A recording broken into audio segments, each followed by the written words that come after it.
दोस्तों, भारत पाकिस्तान के बीच जैसे जैसे तनाव अपने चरम पर पहुंचा है, वैसे वैसे पाकिस्तान की चूलें हिलने लगी हैं और अब जो हुआ है वो सीधे पाकिस्तान के ताबूत में आखिरी कील साबित हो सकता है। जी हां, बलूचिस्तान ने आजादी का ऐलान कर दिया है। पूरे पाकिस्तान में हड़कंप मच गया है। बलोच के प्रखर और विद्रोही विचारों के लेखक मीर यार बलोच ने सोशल मीडिया प्लेटफॉर्म एक्स पर एक विस्फोटक घोषणा कर दी है। उन्होंने साफ साफ शब्दों में कहा है कि अब बलूचिस्तान पाकिस्तान का हिस्सा नहीं रहा। अब बलूचिस्तान एक आजाद राष्ट्र है और हम इसकी अंतर्राष्ट्रीय मान्यता चाहते हैं।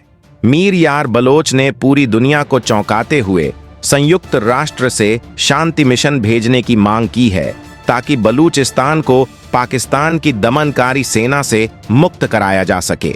इतना ही नहीं, मीर यार बलोच ने भारत सरकार से दिल्ली में बलूचिस्तान का आधिकारिक दूतावास खोलने की मांग भी कर डाली है। उन्होंने पोस्ट में लिखा, पाकिस्तान एक आतंकी राष्ट्र है और अब उसका पतन नजदीक है। हमने अपनी आजादी का ऐलान कर दिया है और भारत से आग्रह करते हैं कि वह बलूचिस्तान को कूटनीतिक समर्थन दे। यह मांग सिर्फ भारत ही नहीं, पूरी दुनिया के लिए एक कूटनीतिक बम के समान है। मीर यार बलोच ने लिखा कि संयुक्त राष्ट्र तुरंत विशेष बैठक बुलाकर बलूचिस्तान को लोकतांत्रिक गणराज्य के रूप में मान्यता दे। उन्होंने अरबों डॉलर की मदद, मुद्रा छपाई और पासपोर्ट जारी करने की मांग की है।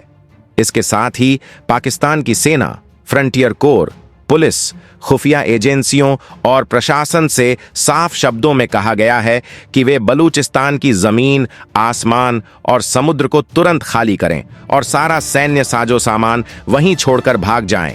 बलोच नेता ने साफ कहा है कि अब पाकिस्तान के कब्जे का कोई औचित्य नहीं है। बलूचिस्तान अब आजाद है और जल्द ही एक अंतरिम सरकार का गठन कर नई सत्ता स्थापित की जाएगी। यह बयान ऐसे समय में आया है जब भारत और पाकिस्तान के बीच तनाव चरम सीमा पर पहुंच चुका है। सूत्रों के मुताबिक पाकिस्तान ने बीते गुरुवार रात 8 बजे से 10 बजे के बीच भारत के कई सैन्य ठिकानों पर हमला करने की नापाक कोशिश की थी। पठानकोट, जम्मू, फिरोजपुर, कपूरथला, जालंधर और जैसलमेर जैसे हाई सिक्योरिटी जोन पर ड्रोन, मिसाइल और फाइटर जेट्स से हमला किया गया, लेकिन भारतीय सेना ने पाकिस्तान की हर कोशिश को जमीन चाटने पर मजबूर कर दिया। इसके तुरंत बाद भारत ने दिखाई असली ताकत। जवाबी कार्रवाई में भारत ने पाकिस्तान के 9 सैन्य ठिकानों को रातों रात तबाह कर दिया। कराची पोर्ट को मलबे का ढेर बना दिया गया। वहीं लाहौर, रावलपिंडी और इस्लामाबाद में भारतीय हमले से भारी नुकसान की खबरें आ रही हैं। आसमानों में सिर्फ एक ही नाम गूंज रहा था, भारत की गर्जना। और अब बलूचिस्तान की यह आजादी की घोषणा पाकिस्तान के लिए आत्मघाती झटका बन गई है। एक ओर भारत की मार, दूसरी ओर बलूचिस्तान की बगावत। इमरान खान की जगह भले कोई और हो, लेकिन पाकिस्तान की तकदीर अब बदल चुकी है। सवाल सिर्फ इतना है कि पाकिस्तान कब पूरी तरह से टूटेगा।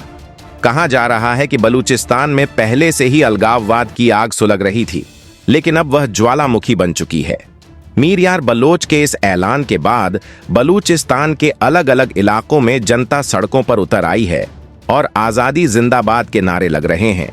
पाकिस्तानी सेना के खिलाफ जगह जगह विद्रोह शुरू हो चुका है। सूत्र यह भी बता रहे हैं कि पाकिस्तान के कई हिस्सों में इंटरनेट बंद कर दिया गया है। मीडिया को बलूचिस्तान की खबर दिखाने से रोका जा रहा है, लेकिन अब सच्चाई को रोका नहीं जा सकता। बलूचिस्तान आजाद होने की ओर बढ़ चुका है और पाकिस्तान का नक्शा बदलना अब तय है। भारत के लिए यह एक ऐतिहासिक मौका है। एक ओर दुश्मन देश पर निर्णायक चोट, दूसरी ओर अंतर्राष्ट्रीय मंच पर बलूचिस्तान को समर्थन देकर पाकिस्तान को पूरी तरह अलग थलग करना। अगर भारत ने इस मौके को पूरी तरह से भुना लिया तो आने वाले कुछ महीनों में पाकिस्तान सिर्फ इतिहास की किताबों में मिलेगा। तो तैयार रहिए, क्योंकि अगला नक्शा शायद आपको चौंका दे।